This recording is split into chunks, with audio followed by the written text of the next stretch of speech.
Welcome back to Management Development Unlocked. I am really glad you're here. Please remember to support the show by subscribing, commenting, and sharing. Today, I have Gerardo Segat with me. Gerardo, welcome to the show. You have a very broad and impressive background. So please tell us, who are you and what do you do? Well, first of all, hi everyone. Hi Eric, and thank you for having me as a guest. And excuse me for my English. I'm Italian, so my English is not actually fluent. No, it's molto bene. It's very good. That's all my Italian, so don't. So I'm Italian. My career, I worked for 20 years in the family office industry as the CEO, chairman, and entrepreneur. In 2016, I exited my business and requalified as a coach with the ICF. And since 2017, I worked as a leadership coach with the purpose of humanizing leaders and organizations. And over the past decade, I've been a member of YPO, the world's largest community of leaders and CEO. And I've been a serial chapter chair and founder there. I love learning by creating. So I created a business. I created 2 chapters in YPO. And in my current business, I created a corporate leadership program, a format of interview for a magazine, a format of decisional debate, a postgraduate training program. And my latest creation is Out as Humans, a performing arts show to humanize authentic leaders. My passion, 2 main passions. I have lots of passions. My 2 passions are heli-skiing, helicopter skiing, so on top of the mountain, going down, and DJing, so dance music.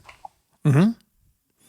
Wow, that is a really broad set of interests and professional accomplishments. So that's really cool. Thank you. Nice. Excellent. Okay. So we've got extreme sports in common. I'm a scuba diver and love to scuba dive and mountain bike. But I've never heli-biked. You can do that. You can get dropped off the top of a mountain and mountain bike down, but I've never done that. So congratulations. Well done. Thank you. In general, I just love wherever there is contrast, a possibility of contrast. I like that. So, like heli-skiing, there's a lot of adrenaline, but at the same time, if you stop 1 second and look around, it's like the desert on the mountains. So complete silence. So this contrast, I enjoy. Yeah. Nice. Great. All right. Well, let's dive into some questions, shall we? Yeah. All right. Let's do it. So today we're going to talk about the 4 inner treasures of a leader. And this is going to be a very interesting conversation, I think, because it's not where the show usually goes. The show is usually a little more tactical. So today we're going to talk a little more esoteric, which I think is going to be very interesting. So with that, we're going to start with a question about fear. And my question for you here is, how can leaders flip a fear into a pinnacle of strength? Well, first of all, to get to the treasures, you need fears. Fears then will push you to get to the treasures. And overcoming fears, it's in the path towards the treasures. In general, I'd say, first of all, there isn't a best approach. There is what works for you. And what can work to flip a fear can work to flip other negativities, such as conflicts, for example. I see, I've been spending quite a lot of time seeing there's a lot of methodologies, lots of solutions. I think in general, there are 2 approaches. The bullet train, what I call the bullet train, and the regional train. So the bullet train goes straight to the solution. So say your fear is being insignificant. The bullet train will take you straight to meaning. So where do you find meaning? without working really on the fear, working out the fear. The regional train instead takes the fear and works it out. And I think in general, you have, for sure, any methodology has 3 stops. One is accepting the fear, so the peaceful acceptance of the fear. The other one is analyzing its consequences and the solutions, and then action towards the desired solution. I think behind those, I say there are hidden opportunities for 3 other more stops. So before accepting, you have the opportunity to take a moment to actually be aware of it and to develop an essential skill, leadership skill for the future, for today, but for the future, which is awareness, and in particular, self-awareness. Then, once you've analyzed the consequences, what's the point of analyzing the consequences if you don't remedy those consequences? So, amending those consequences in terms of the harmful behaviors that you have had because of the fear, has a huge power to unlock creativity, to find the solutions. And then, the third, which is the third opportunity, it is to leave some space to that creativity to come up with different kinds of solutions on how you want to move from fear to strength. And so you leave that space, and the creativity will give you different kinds of solution, and then you choose the one and you take action. So these are the 2 main approaches. One of the things I liked about what you said was the whole idea of self-awareness. And I think a lot of us lack that, or lack deep self-awareness. I'm in my 50s now, and I'm just now starting to get to the point where it's like, aha, that's why I react that way, and learning a little bit more about what triggers me to respond or react in a particular way. So I think self-awareness is really important in leadership. So I like that you brought that up. It is.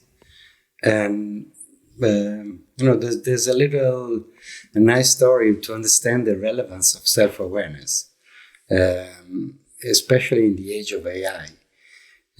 Recently a friend of mine asked ChatGPT what would be the kind of human intelligences that would be least likely for AI to surpass humans. Okay, and the answer of ChatGPT, which I've got it there, I've got it here. I'm going to read that to you very quickly. So the answer is somehow surprising in certain things. One is bodily kinesthetic intelligence. So the ability to control, coordinate one's body movements and have a deep sense of body awareness and control. The second one is naturalistic intelligence, the ability to understand, be aware, and appreciate the natural world. Existential intelligence is the third one, the ability to ask meaningful questions, contemplate purpose and meaning, foster wisdom, be aware of and prioritize your values.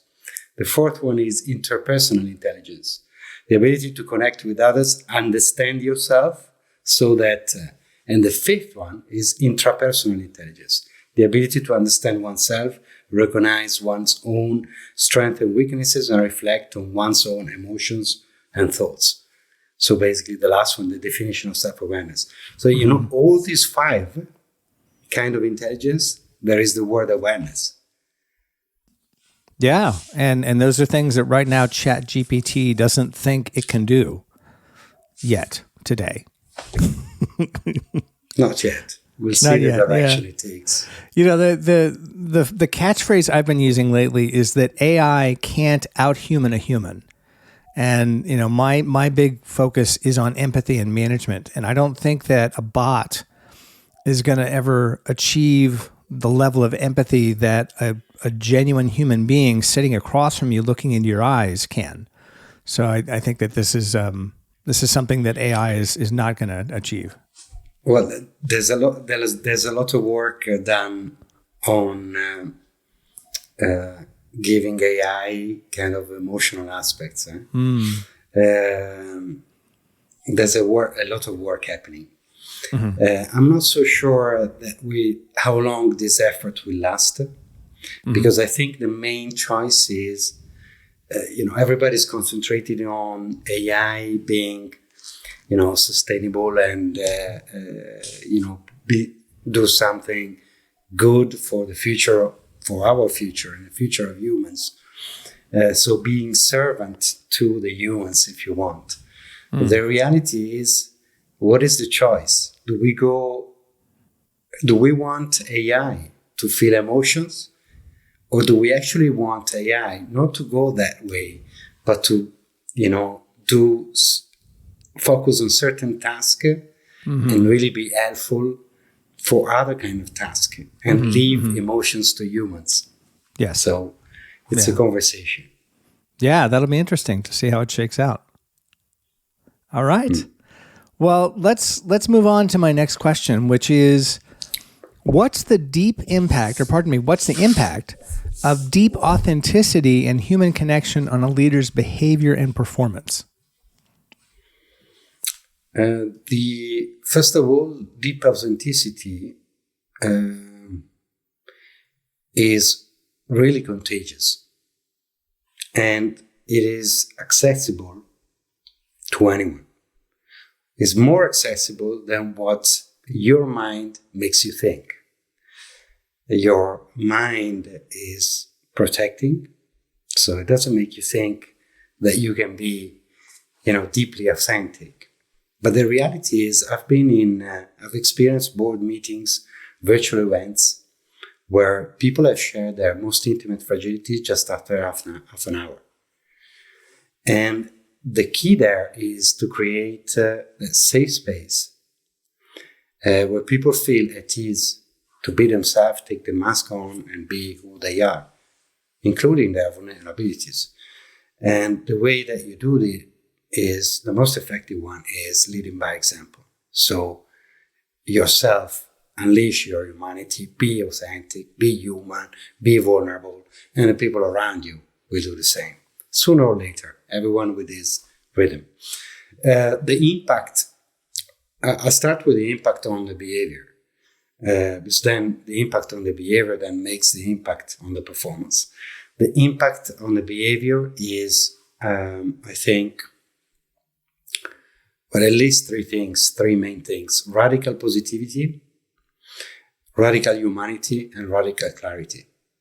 So radical, leaders who are deeply authentic and human connected, inner and outer, always look at the bright side of things, even the most negative ones, and always are able to actually see the bright side of things, and move towards and move in an evolutionary manner. Okay. They have strong human skills, what we call soft skills. I call them human skills. The traditional ones, empathy, EI, but also gratitude, servancy, this kind of skills. And in terms of clarity, they have this amazing clarity that enables them to create magical spaces. Those magical spaces that make a difference, like win-win situation, seeing win-win solutions in every problem, or impossible to possible. So that's the impact on their behavior. And therefore, the consequences is, leaders with deep authenticity and human connection shine. They are like shining stars, and wherever they go, they bring light. Okay? The consequences in the group, in their teams, in their companies, is psychological safety, openness, cohesion, sense of belonging, ultimately trust, and ultimately, therefore, performance. I love it. And as you were talking, I was reminded of my first and all-time favorite team in Silicon Valley. where the original leader and then the subsequent leaders created excellent psychological safety and made it okay for us to be vulnerable with each other and be real. And it was quite a thing. I in 20 years in Silicon Valley, I always looked back at that first experience and said, that is the model for how this should be done. So I am in wild agreement with you. All right. This is going to be an interesting question to hear you answer, I think. How can leaders move from a state of harmful defensive behaviors to a state of courage and fulfillment?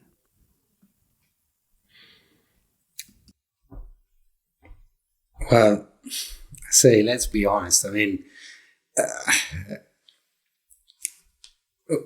I think we do it all the time, wearing masks, ignoring, blaming, postponing, destroying, all these macro behaviors are defensive behaviors, ranging from a loud discussion in the office to pushing a button to launch a missile. All these are defensive behaviors from fears that we all have. So, I was asking myself, okay, we have lots of different kinds of harmful behaviors. Yeah, what is the reason? So in an effort to get to the ultimate reason, to the ultimate fears, I build up like a kind of pyramid, because you may find, fear of no success, fear of no money, fear, all these, if you keep on asking yourself, okay, but, is that the ultimate fear, or is that something above that? Why that fear? Why that behavior? And I've ended up at 4 ultimate fears. From those fears depend all different kinds of harmful defensive behaviors and intermediate fears. Okay, those ultimate fears are fear of no meaning, so no meaning in your life or no meaning in what you do. Fear of loneliness, fear of being lonely or ending up alone in the future. Fear of uncertainty and fear of dependency. So dependency from somebody or something. Okay. Now, if you take those 4 fears, 4 ultimate fears of a leader, and you flip them, you actually get to the treasures. Okay. And you get to the inner treasures of a leader, which is the 4 inner treasures: meaning, love, freedom, and certainty. So how do you move from harmful defensive behavior to courage and fulfillment? Is by first looking for and then find those treasures. Those treasures are inner. So, they require an inner journey. The good news is that everybody has them. So it's just a decision, an intention, move intentionally to look and find them. With those 4 treasures, no more loud discussion in the office, no more wars in the world. So starting small, micro discussions in the office, all the way out to war, macro. Wow. I would like to see that. Well, if you think about it, think of a big scenario, wars in the world, or people launching missiles. It is because of a fear. Mm-hmm. It is a defensive behavior. Mm-hmm. Okay. And you think power, is that the ultimate? Let's say, we use the word power. So some of the words which are there is always power, money. But are we sure these are the ultimate ones? Or maybe money is because of meaning, because you actually fear not to be meaningful, or because you fear that what you do is not meaningful. no? Or fear of loneliness, because you may feel, yourself or your country is being left out. So if you think about it and actually do this kind of pyramid work, even individually, you will get on top to those 4 keywords: meaning, love, freedom, certainty. Meaning, love, freedom, certainty. Nice. Cool. Thank you. All right. Well, that is a really interesting way to look at defensive behaviors and everything from micro defensive behaviors to macro. So the next thing I'd like to ask, the last question I have for you, is about inspiration. And the question is, what do leaders need in order to captivate and inspire other leaders to be the best version of themselves? Well, they need a lot, and they need just a few things. The basic one is they need the 4 treasures. People, leaders who have inner meaning, inner love, inner freedom, and inner certainty inspire other leaders. And the reason is because they don't have those fears anymore. So they don't have the harmful defensive behaviors. They are deeply authentic and human connected. And they are radically positive, human, and have radical clarity.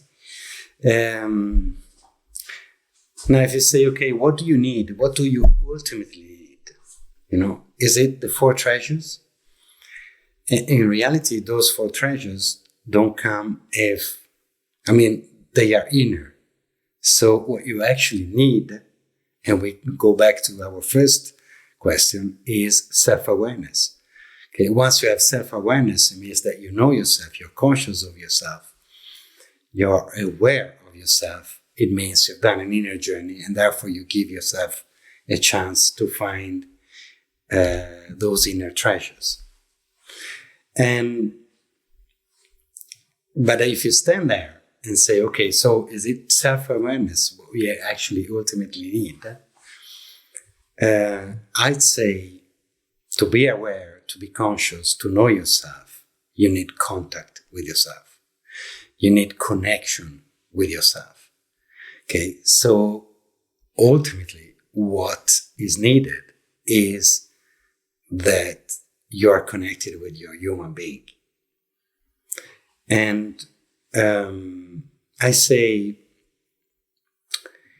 when you are far from your inner human being, you are vulnerable.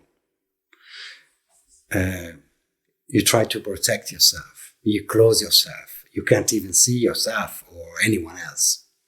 Instead, when you are connected, when you are close enough to embrace your inner human being, you are courageous enough that you don't even feel the instinctive need to protect yourself.